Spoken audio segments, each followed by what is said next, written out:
কথা আজকের গল্পে তোমরা দেখতে পাবে কথা সবাইকে প্রণাম করে যখন নূপুরকে প্রণাম করতে যাবে তখন নূপুর বলে, আমাকে আবার প্রণাম কি, আমরা না বন্ধু? তারপর তারা দুজন একে অপরকে জড়িয়ে ধরে। এরপর সঞ্চিতা কথাকে বলছে, এতদিন পরে আমার মনের ইচ্ছাটা পূরণ হলো, আর তুমি আমাকে সংসারটাকে আগলে রেখো কথা মা। এরপর ঠাম্মি বলছে, ও কথা মা, তুমি ছাড়া আমাদের সংসারটা একেবারেই অচল, এই কথাটা মনে রেখো। তারপর দাদুভাই বলছে, বলেছিলাম না রেনু, তেলে জলে মিশ খাবি একদিন। তখন ছোটকা বলছে, বাবা সেই সব কথা তো বুঝলাম, আগে আমার তো অগ্নির সাথে একটু কানে কানে কথা আছে। ছোটকা অগ্নিকে বলছে, খুব তো বউ বউ করছিস, কি বলেছিলাম দেখলি তো, বড়দের কথা বাসি হলেও সত্যি হয়। এরপর ছোটকা মজা করে অগ্নি আর কথাকে বলছে, এবার কি ছোট আমি আসবে তো? তখন তারা দুজন লজ্জা পেয়ে যায়। আর এদিকে জুনি যখন বরণডালাটা ঠাকুর ঘরে নিয়ে যাবে তখন প্রদীপটা নিভে যাচ্ছিল। এমন সময় অঙ্কিত প্রদীপ নিবানোর জন্য হাত দিয়ে প্রদীপটাকে সুরক্ষা করে। তখন জুনি অঙ্কিতকে বলছে,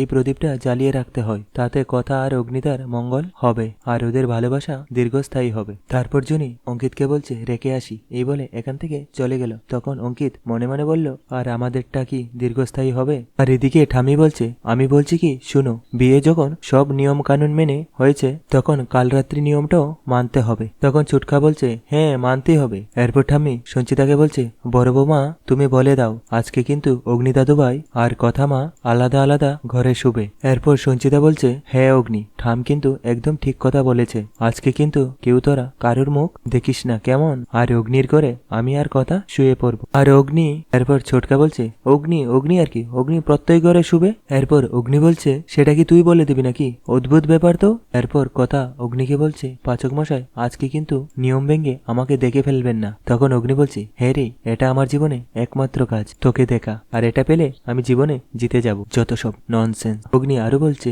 বলছিলাম কি, খাটটা হারিয়ে সোফায় গিয়ে শুয়েছিলাম, এখন সোফাটাকেও হারাতে হবে আর ঘর থেকে বেরিয়ে যেতে হবে, আর আলাদা কেন শুতে হবে? তখন কথা বলছে, পাচক মশাই একটা রাতের জন্য এরকম ঝামেলা করবেন না। তারপর অগ্নি বলছে, যত সব উল্টা পাল্টা নিয়ম, আর আলাদা কেন থাকতে হবে আমাদেরকে? তখন কথা বলছে, বাবা এটাই যখন মনে ছিল তাহলে তো কাঁদালেন কেন আমায়? তারপর অগ্নি বলছে, শোন, আমি তোকে কাঁদাইনি, তুই নিজে কেঁদেছিস, আর আমি তোকে চলে যেতেও বলিনি। মনে রাখিস, তুই কিন্তু আমাকে ছেড়ে চলে গিয়েছিলিস, সেটা কিন্তু আমি সারা জীবন মনে রাখবো। এরপর রাত হলে অগ্নি অঙ্কিতের রুমে গিয়ে বলে, আর বলছিলাম যে হোটেলটা বুক করে ফেলতে হবে আমাদেরকে, মানে অগ্নি হানিমুনের কথা বলছে। এরপর অঙ্কিত বলছে, ব্রু সেটাই ভাবছি, আমাদেরকে বাদ রাখ। তখন অগ্নি বলছে, হ্যাঁ। তখন অঙ্কিত বলছে, তুই আর কথা যা, এটা আফটার অল তোদের বি টাইম, তোরা একসঙ্গে থাকবি, একটু একা সময় কাটাবি, আর আমাদেরকে বাদ রাখ। তখন অগ্নি বলছে, আরে তুই কি বলছিস? না না সেটা না, আমি একা যেতেই পারি, কিন্তু সেখানে তো অ্যারেঞ্জমেন্ট করতে হবে, গিয়ে আমি সবকিছু একা হ্যান্ডেল করতে পারবো না, এর জন্যই তোদেরকে বলছি যেতে।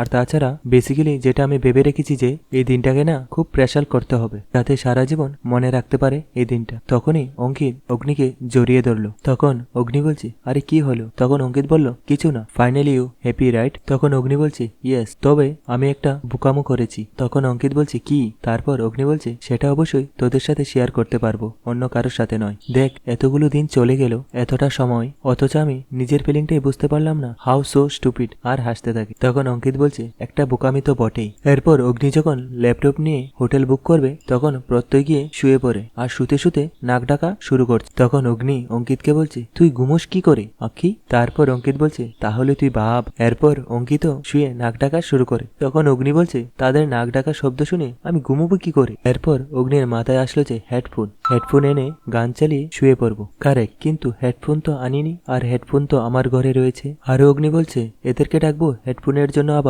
এরপর অগ্নি ভাবছে যে কি করে হেডফোনটা আনা যায়, সেটা ভেবে উঠতে পারছে না। তখনই দেখতে পেল যে তারা যে শুয়ে আছে সেই চাদরটা। তারপর অগ্নি চাদরটা নিয়ে নিজের মুখ ডেকে নেয় আর নিজের ঘরে চলে যায় হেডফোন আনতে। এরপর অগ্নি যখন হেডফোন নিতে যাবে তখন অগ্নি হুচুট খায় আর বলে, গেল রে গেল, কি করে রাখলো ঘরটা অন্ধকার করে। এমন সময় অগ্নির গলার সুর পেয়ে কথা উঠে যায় আর বলে, কে ওটা? চোর, ঘরে চোর ঢুকেছে, ঠিক বিয়ে বাড়ি টের পেয়েছে, আর খুব ভালো করে জানে ঘরে গয়নাগাটি আছে। উফ, লাপাচ্ছে আবার, গয়না চুরি করা বের করছি আমি। আর এদিকে অগ্নি লাফাচ্ছে আর বলছে গেল রে হাঁটুটা, ওমা করে চিল্লাচ্ছে। এমন সময় কথা ঘর পরিষ্কার করা লাঠি নিয়ে অগ্নিকে মারতে শুরু করে। তখন অগ্নি বলছে কে কে মারছে আমাকে। এমন সময় সঞ্চিতা ঘুম থেকে উঠে পড়ে। তখন কথা অগ্নিকে মারছে আর বলছে ঘরে চোর ডেকেছে। সেই সময় সঞ্চিতা সবাইকে ডেকে এনেছে আর অগ্নি এদিকে চিৎকার করে বলছে বাঁচাও আমাকে। এরপর অগ্নি মার খেতে খেতে অজ্ঞান হয়ে গেল। তখন কথা বলছে চুপ হয়ে গেল কেন। তখন সঞ্চিতা বলছে কে কোথায় আছো, তাড়াতাড়ি এসো না,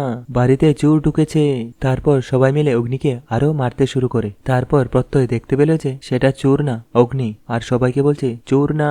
তারপর সবাই আরো মারতে শুরু করেছে অগ্নিকে। তখন প্রত্যয় বলছে আরে আমি একজন ওসি, আমাকে বিশ্বাস কর। তখন কথা বলছে আরে ও চোর, আর বলো মাঝরাত্রে কেন আসবে আমাদের বাড়িতে। এরপর অঙ্কিত গিয়ে দেখেছে অগ্নি আর সবাইকে বলছে মারিস না। তখন ছোটকা বলছে কেন।